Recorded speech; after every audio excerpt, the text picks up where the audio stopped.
क्या आप IIT JEE medical 11th या 12th की प्रिपरेशन कर रहे हैं और आपको एक बेस्ट कोचिंग इंस्टीट्यूट की तलाश है? तो अब आपके साथ होगा चंद्रयान, जहां है NITS फैकल्टीज, साथ ही up to 100% scholarship. Chandrayaan, Lankeshwar complex, Aakashwani चौक, Adityapur. Admissions open. Welcome to Chandrayaan dear students. My name is Saini Verma. हम लोग मेजरमेंट एंड डायमेंशंस में देख रहे थे कि डायमेंशनल फार्मूला क्या होता है, किसी भी फिजिकल क्वांटिटी का डायमेंशनल फार्मूला कैसे निकाला जाता है।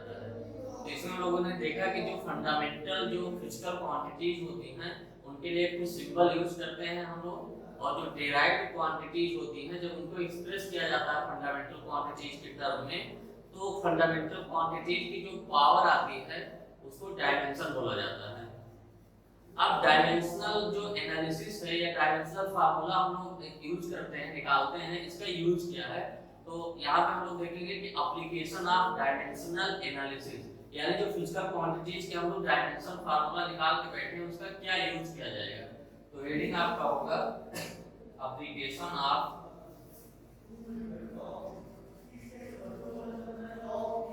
एप्लीकेशंस ऑफ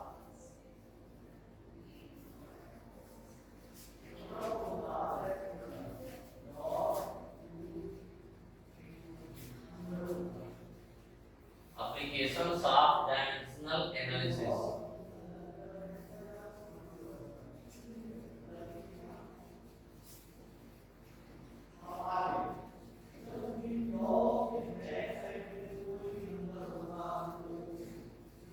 applications of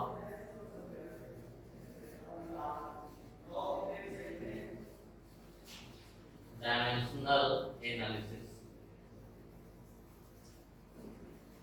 तो इसके कई सारे एप्लीकेशन हैं, एक एक करके हम लोग देखेंगे। तो यहाँ पे जो पहला एप्लीकेशन हम लोग करेंगे, किसी भी फिजिकल क्वांटिटी को एक यूनिट से दूसरे यूनिट में कन्वर्ट करना।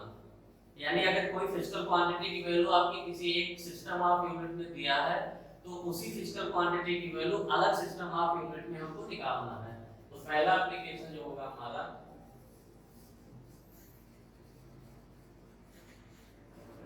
जो पहला एप्लीकेशन हम लोग देखेंगे, तो convert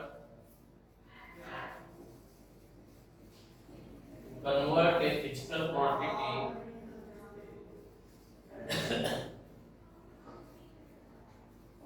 convert a physical quantity from one system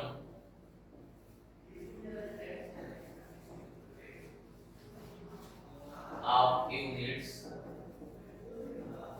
to another। यानी यहाँ पे हमारा मतलब हुआ कि किसी फिजिकल क्वांटिटी की वैल्यू एक सिस्टम ऑफ यूनिट में दिया रहेगा और हम लोग उसी फिजिकल क्वांटिटी की वैल्यू अलग सिस्टम ऑफ यूनिट में निकालेंगे। जैसे आपको पता है कि जो सिस्टम ऑफ यूनिट आपके होते हैं, सीजीएस पढ़ा आपने, एमकेएस, जैसे एमकेएस सिस्टम ऑफ यूनिट आपने पढ़ा, इसमें लेंथ का जो यूनिट होता है मीटर, और मास का यूनिट आपका होता है किलोग्राम, और टाइम का यूनिट होता है सेकंड। एक आपने देखा है सीजीएस सिस्टम ऑफ यूनिट होता है, इसमें जो लेंथ का यूनिट होता है आपका सेंटीमीटर,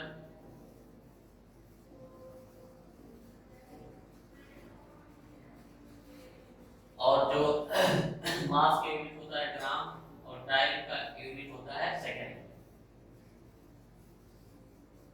ऐसे आपका एक सिस्टम आपने पढ़ा होगा एफपीएस होता है, जिसमें लेंथ का यूनिट आपका होता है फुट, और मास का यूनिट होता है आपका पाउंड, और टाइम का यूनिट आपका होता है सेकंड। तो किसी फिजिकल क्वांटिटी की वैल्यू जैसे दे दिया जाए कि आपका एफपीएस सिस्टम ऑफ यूनिट में ये फिजिकल क्वांटिटी की वैल्यू इतनी है, आप उसकी वैल्यू बताइए कि सीजीएस सिस्टम ऑफ यूनिट में क्या होगा। तो ये पहला एप्लीकेशन हम लोगों का होगा। अब इसके लिए जो कॉन्सेप्ट यूज होगा, कॉन्सेप्ट पहले हम लोग समझते हैं कि क्या कॉन्सेप्ट यूज होगा। सपोज आपने देखा कि मास इक्वल टू 10 केजी, ये फिजिकल क्वांटिटी मास है जिसकी वैल्यू कितनी है 10 केजी। अब जो मास आपका 10 केजी है, ये 10 क्या है हमारा न्यूमेरिकल वैल्यू है, और केजी हमारा क्या है सिस्टम ऑफ यूनिट है। ये हमारा केजी हो गया यूनिट की कौन सा यूनिट है, और 10 क्या है न्यूमेरिकल वैल्यू।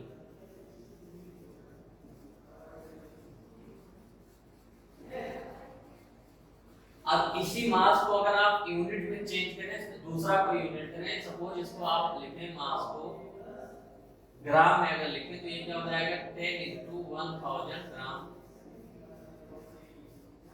तो दिस मास इक्वल टू आपका हो गया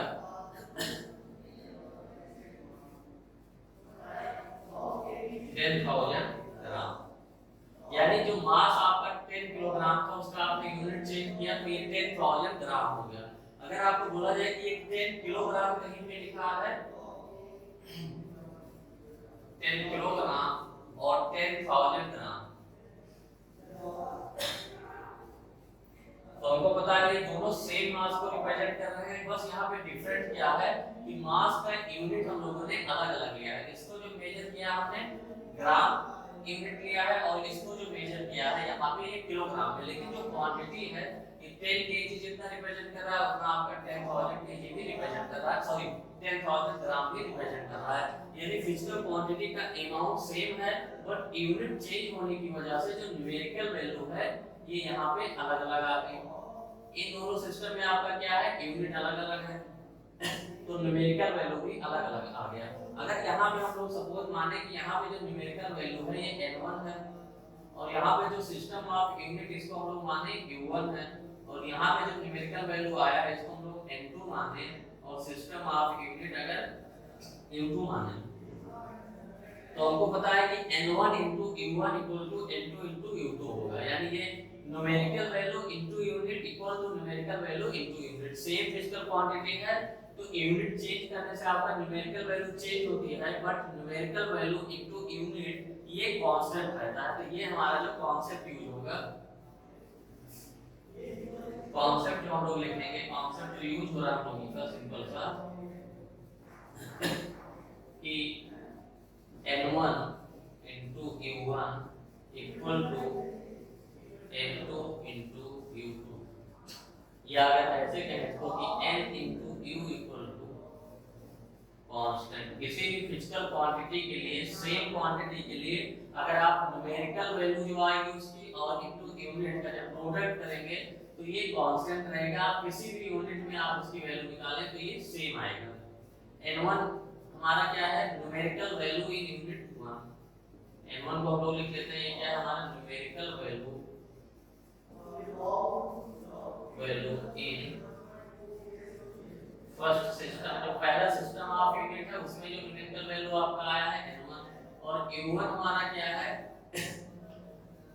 ये यूनिट ऑफ फर्स्ट सिस्टम। जो पहला सिस्टम आपका उसमें जो यूनिट्स है वो है u1 और n2 हमारा क्या है numerical value in second unit system. Numerical value in second system और u2 हमारा है यूनिट्स इन सेकंड सिस्टम। यानी यही कॉन्सेप्ट यूज होगा कि numerical value multiplied by unit ये कांस्टेंट होगा। आप जैसे 10 केजी मास आपका था आपने ग्राम में कन्वर्ट किया उसको मिलीग्राम में कन्वर्ट करिए या किसी में भी, लेकिन न्यूमेरिकल वैल्यू इनटू यूनिट आपका कांस्टेंट होगा। सपोज और एग्जांपल ले लें आपका, जैसे मान लीजिए कि आप लिखते हैं 10 किलोमीटर, ये आपका जो है लेंथ का मेजरमेंट 10 किलोमीटर। अगर इसी को आप मीटर में कन्वर्ट करें तो मीटर में अगर कोई मेजर करेगा तो ये 10 into 1000 मीटर हो जाएगा। तो इसको क्या लिखेंगे 10,000 मीटर। तो जो 10,000 मीटर होगा वो आपका 10 किलोमीटर के इक्वल होगा। यानी जो पहले सिस्टम में numerical value into unit second system की न्यूमेरिकल वैल्यू इनटू यूनिट के इक्वल होती है। अब इसका हम लोग कुछ एग्जांपल लेकर क्वेश्चन करेंगे फिर हमारा कॉन्सेप्ट पूरा क्लियर होगा।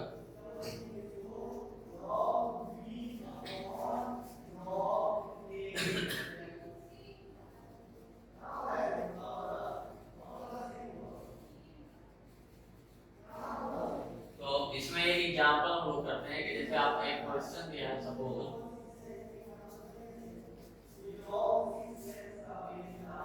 कन्वर्ट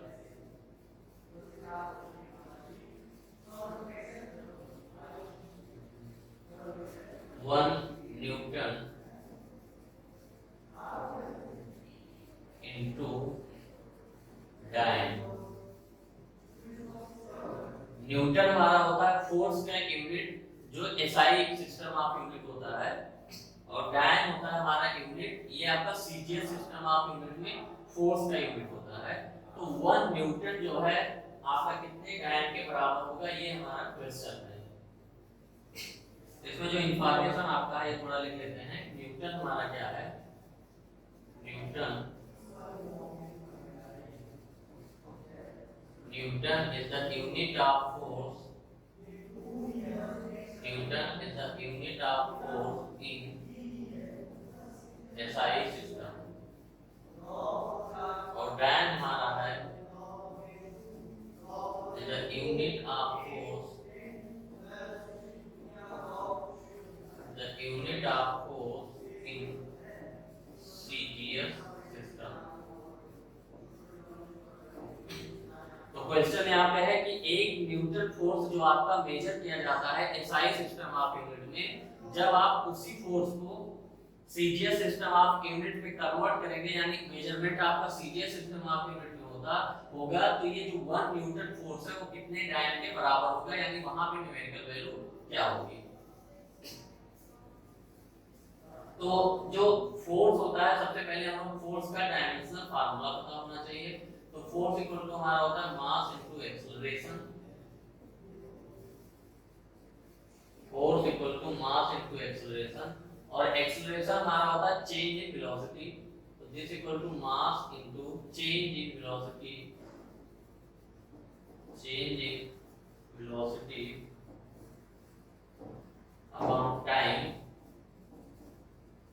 और चेंज इन वेलोसिटी आपका होता है डिस्प्लेसमेंट अपॉन टाइम। यानी अगर आप डायमेंशनल फार्मूला फोर्स का लिखें तो मास का कैपिटल M और वेलोसिटी आपका हो गया डिस्प्लेसमेंट अपॉन टाइम, तो इसका हो गया कैपिटल L, और एक टाइम नीचे पहले था, एक टाइम नीचे हो गया, तो ये हो गया mLT - 2।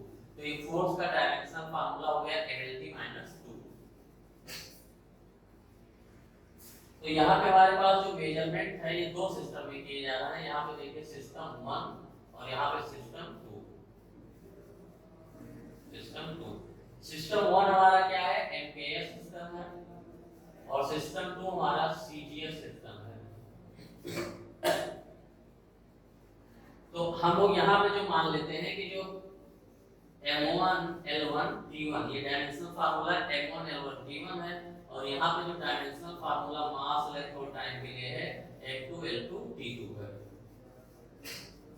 और पहले सिस्टम ऑफ यूनिट में जो न्यूमेरिकल वैल्यू को हम लोगों ने n1 कह दिया, और सेकंड सिस्टम ऑफ यूनिट में न्यूमेरिकल वैल्यू n2। तो हमको पता है कि n1 * u1 = n2 * u2।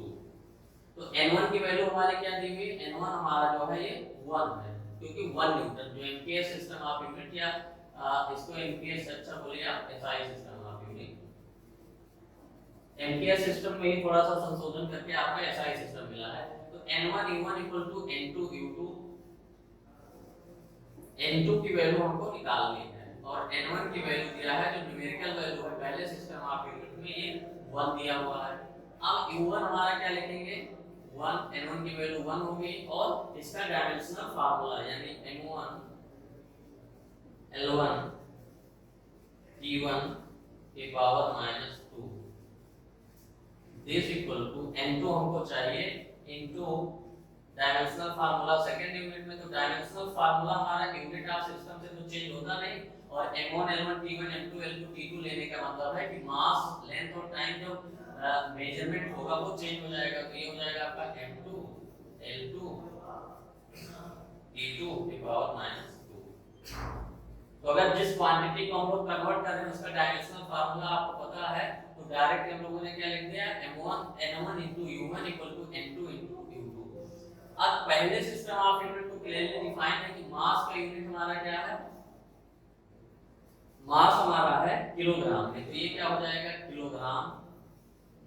Length हमारा क्या है मीटर, तो किलोग्राम * मीटर इनटू टाइम के पावर -2 है, तो ये हमारा हो जाएगा सेकंड के पावर -2।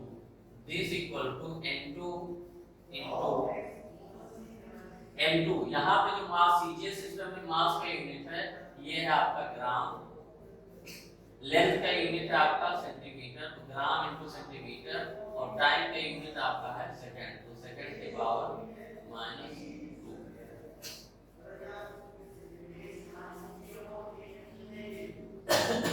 अब N1 पता है, N2 निकालना है हमको। अब मीटर किलोग्राम मीटर सेकंड और इधर किलोग्राम सेंटीमीटर सेकंड है, तो इसको हमको क्या करना है, या तो आप किलोग्राम मीटर सेकंड इस वाले सिस्टम को इसमें चेंज कर लो, या इस वाले सिस्टम को इसमें चेंज कर लो, यानी किलोग्राम को आप ग्राम में कन्वर्ट कर लो और मीटर को सेंटीमीटर में, तो यूनिट कैंसिल हो जाएगा, और सेकंड के पावर -2 सेकंड के पावर -2 तो यहाँ से कैंसिल है, तो ये हो गया आपका 1 इंटू, अब किलोग्राम को हम लोग क्या लिख सकते हैं 1000 ग्राम इंटू मीटर, मीटर को हम लोग क्या लिखेंगे 100 centimetre, this equal to N2 into gram into centimetre.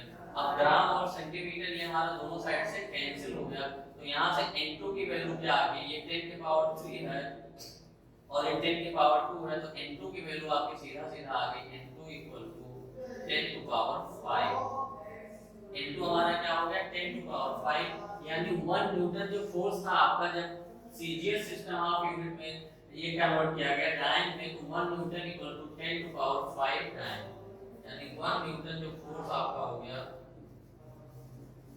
ये आपका हो गया 10 टू पावर 5 टाइम। तो ये एक एग्जांपल हम लोगों ने किया जिसमें एक सिस्टम ऑफ यूनिट में आपकी न्यूमेरिकल वैल्यू दी हुई थी, दूसरे सिस्टम ऑफ यूनिट में न्यूमेरिकल वैल्यू निकालना था। तो सिंपल सा अपना कॉन्सेप्ट है कि पहले सिस्टम ऑफ यूनिट में न्यूमेरिकल वैल्यू इनटू उस सिस्टम ऑफ यूनिट में हमारा जो है डायमेंशनल फार्मूला, यानी m1 l1 t1 लिख देंगे, और डायमेंशनल फार्मूला तो दोनों में सेम होगा, बस यहाँ पे mlt की जगह पे m1 l1 t1 लिख देंगे, और यहाँ पे m2 l2 t2, this equal to n2 into u2, यहाँ पे m2 l2 t2। अब पहले सिस्टम ऑफ यूनिट में जो हमारा मास लेंथ टाइम होगा वो लिख देंगे, और दूसरे सिस्टम ऑफ यूनिट में जो हमारा होगा वो लिख देंगे। अब दोनों साइड से कैंसिलेशन करना है, तो कैंसिलेशन करने के लिए यूनिट कन्वर्ट कर लिए, तो हमारा न्यूमेरिकल वैल्यू पता चल गया।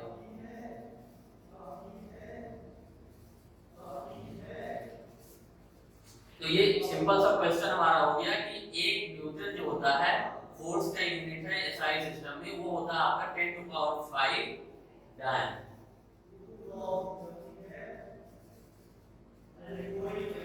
अब सिमिलर क्वेश्चन एक और कर लेते हैं इसी पे।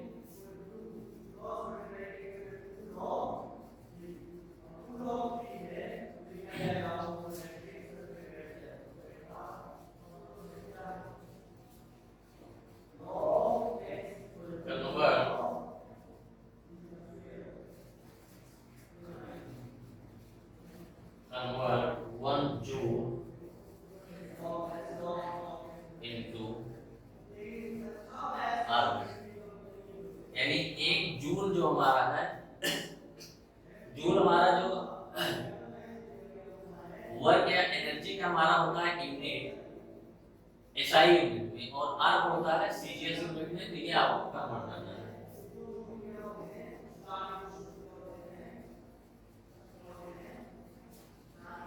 तो यहाँ पे ये जूल हम लोग लिखेंगे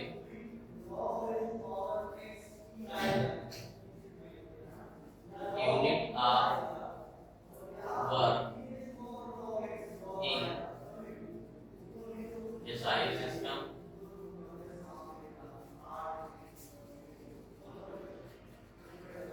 और अर्थ आपका होता है unit of work in CGS system. यानी दो सिस्टम ऑफ यूनिट आपके दिए हैं, एक है आपका एसआई सिस्टम और दूसरा आपका CGS system. SI system of unit में न्यूमेरिकल वैल्यू आपकी 1 दी है, सीजीएस सिस्टम ऑफ यूनिट में आपकी न्यूमेरिकल वैल्यू पूछी है, तो ये हमको फाइंड करना है। तो ये आपका है एसआई सिस्टम, ये हमारा सीजीएस सिस्टम। यहाँ पे जो numerical value n1 equal to है आपका ये 1 है, और सीजीएस सिस्टम ऑफ यूनिट में जो न्यूमेरिकल वैल्यू है वो आपका पूछा गया है। एसआई सिस्टम में हमको पता है लेंथ होता है तो मीटर होता है, मास होता है किलोग्राम होता है, टाइम होता है सेकंड, और इसमें क्या होता है सेंटीमीटर। और जो मास होता है ग्राम होता है, और टाइम इसमें भी सेकंड में रहता है। तो वही फार्मूला हम लोग लिखेंगे n1 u1 n2 u2। Formula तो सेम रहेगा हम लोगों के पास, n1 u1 n2 u2, यानी n1 की वैल्यू हमको पता है 1 है, और u1 हमारा क्या हो जाएगा, इसके लिए हमको जो वर्क है उसका डायमेंशनल फार्मूला लिखना पड़ेगा। तो वर्क का डायमेंशनल फार्मूला हम लोग आराम से निकाल सकते हैं। जो वर्क हम लोगों का डिफाइन है, work equal to force into displacement, work done equal to force into displacement.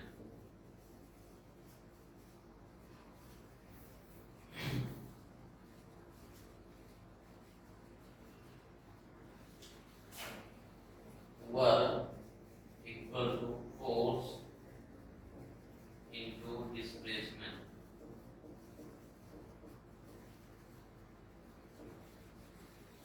तो वर्क का जो डायमेंशनल फार्मूला होगा, फोर्स का हम लोग जानते हैं मास इनटू एक्सेलरेशन, और एक्सेलरेशन होता है change in velocity upon time, velocity होता है डिस्प्लेसमेंट अपॉन टाइम। तो ये आपका जाता है mlt-2, और displacement force into displacement, displacement हमारा क्या होता है, l होता है, लेंथ होता है।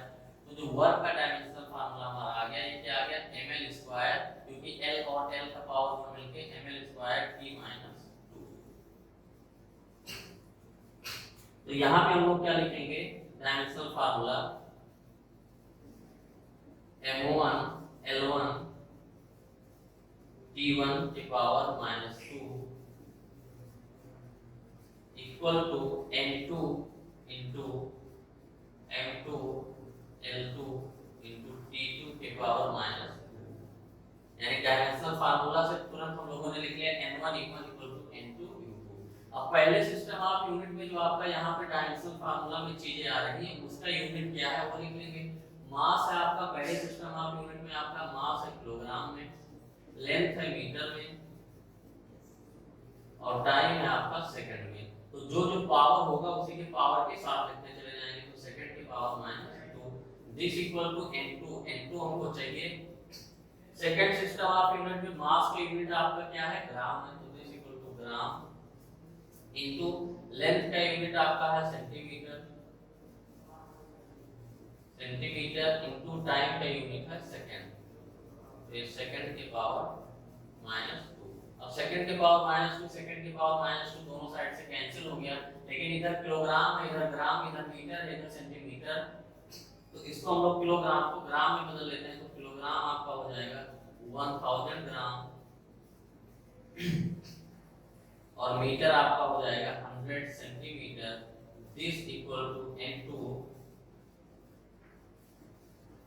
इंटू ग्राम इंटू, अब यहाँ पे देखिए ml² यानी लेंथ का स्क्वायर है, तो ये जो आपका मीटर है लेंथ का, यहाँ पे स्क्वायर हम लोग लगाना भूल गए। तो ये स्क्वायर है ना, क्योंकि डायमेंशनल फार्मूला में पावर के साथ लिखना है। तो ये जो सेंटीमीटर होगा, ये सेंटीमीटर का होल स्क्वायर होगा। तो यहाँ पे हम लोगों ने जब मीटर स्क्वायर है, तो आप इसको जब कन्वर्ट करेंगे तो ये 100 सेंटीमीटर का होल स्क्वायर हो जाएगा। This equal to n2 into gram into centimetre का होल स्क्वायर। अब यहाँ से हम लोग देखें, ये हो गया 1000, और ये 100 इंटू 100 ग्राम, और ग्राम खत्म हो गया। ये आपका सेंटीमीटर का स्क्वायर, सेंटीमीटर का स्क्वायर से खत्म हो जाएगा। इधर आप आएगा 100 इंटू 100, क्योंकि 100 का होल स्क्वायर है, तो ये 10 की पावर 4 इंटू 10 की पावर 3, ये मिलके हो गया आपका 10 की पावर 7 इक्वल टू n2। यानी यहाँ से हमको पता चल गया, और ये सेंटीमीटर स्क्वायर और ग्राम खत्म हो गया, यानी n2 इक्वल टू 10 की पावर 7, यानी 1 joule equal to 10 to power 7 hours. 1 joule यानी पहले सिस्टम ऑफ यूनिट में जो आपका वैल्यू दिया हुआ था 1 जूल, ये दिस इक्वल टू आपका आ गया 10 टू पावर 7 आवर्स। यानी अगर एसआई सिस्टम ऑफ यूनिट में जो वर्क आपका होगा 1 जूल, वो सीजीएस सिस्टम ऑफ यूनिट में 10 टू पावर 7 के इक्वल होगा। तो ये सिंपल सा तरीका है, n1 u1 n2 u2, कोई भी फिजिकल क्वांटिटी आपका एक सिस्टम ऑफ यूनिट में न्यूमेरिकल वैल्यू दिया हो तो दूसरे सिस्टम ऑफ यूनिट में न्यूमेरिकल वैल्यू हम लोग n1 u1 n2 u2 निकाल लेंगे। आराम से हम लोग दोनों सिस्टम ऑफ यूनिट पहले आइडेंटिफाई कर लेंगे, दोनों में न्यूमेरिकल वैल्यू जो गिवन होगा वो लिखेंगे, जो फाइंड करना होगा वो भी लिख लेंगे। और दोनों सिस्टम ऑफ यूनिट में हमारा जो डायमेंशनल फार्मूले में जो क्वांटिटी आती है फंडामेंटल क्वांटिटी, उनका यूनिट्स क्या है वो लिख लेंगे। फिर यहाँ पर रिप्लेस करके फिर यूनिट कन्वर्जन करके सॉल्व करेंगे तो फाइनली हम लोगों का आंसर आ जाएगा। तो इसमें बेस्ड कुछ एग्जांपल हम लोग और आगे करेंगे।